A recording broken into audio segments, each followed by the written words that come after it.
Welcome to Paydirt TV, I'm Dominic Piper. Well, it's start of August, means the start of Diggers and Dealers, the biggest event on the Australian mining calendar. I'm not in Kalgoorlie for the most iconic of mining events, which is something of a mix of the Royal Show, the Oscars, and Schoolies Week for the mining industry. But Paydirt Deputy Editor Michael Washbourne is in Kalgoorlie for the biggest event of the year. Michael, how are you? Yes, Dom, we're standing right up here in the Goldfields Arts Centre in Kalgoorlie. It's quite noisy, so hopefully you can hear me okay. Michael, I'm led to believe that we're talking record numbers this year, more than 2,500. Is that the actual case on the ground there in Kalgoorlie? Yeah, that's right, Dom. For the first time in Diggers history, the conference has been sold out, reached capacity of 2,620, which the organisers cut off last week.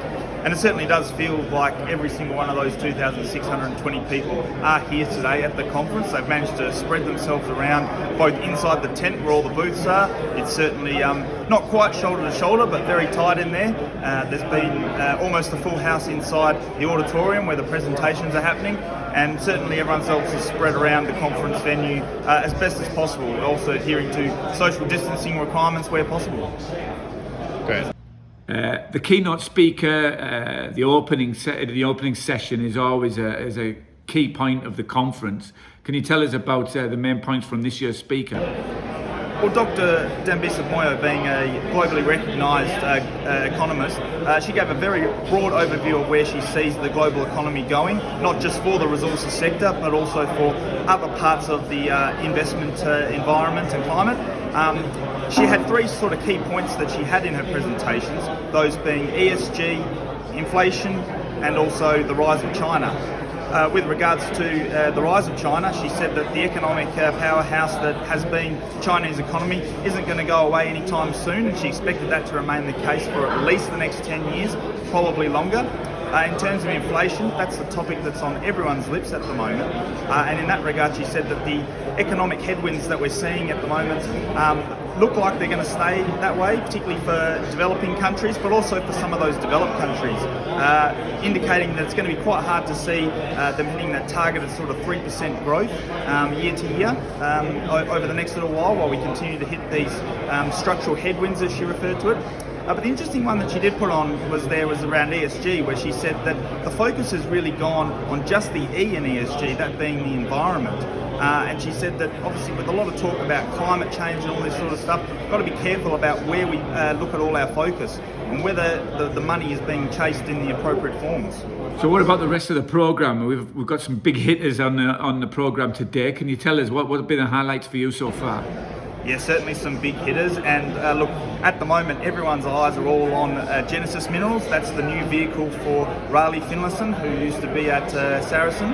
So a couple of weeks ago we saw that Genesis made their first move in the M&A space, picking up Dacian, and they're now involved in talks with St Barbara. And even in his post-presentation press conference that he did with the quite large mediathon here at Diggers, he did his best to sort of shelve off any questions as he could about what's happening with those talks with St Barbara, but it's very clear that he's got Leonora and the consolidation of that district very much front of mind. So whether or not we see, a super pit 2.0 in Leonora, it remains to be seen.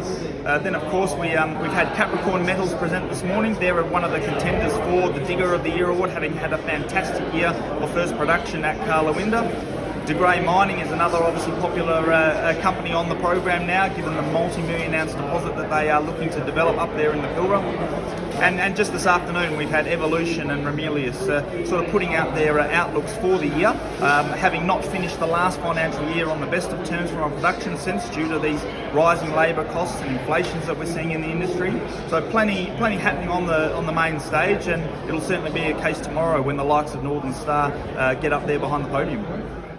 Michael, the nightlife is always a crucial part of the Diggers experience, with plenty of discussions and networking events around the place. What was the sentiment, what was the mood like in town last night? Yes, obviously it's a very big part of the Diggers culture here is to not just network within the conference venue, but to also get out and about and attend the various functions and night spots that are here in Kalgoorlie and that Kalgoorlie's become known for. Look, it was very busy last night out in the town. It was literally shoulder to shoulder in the exchange. It was very tight in there.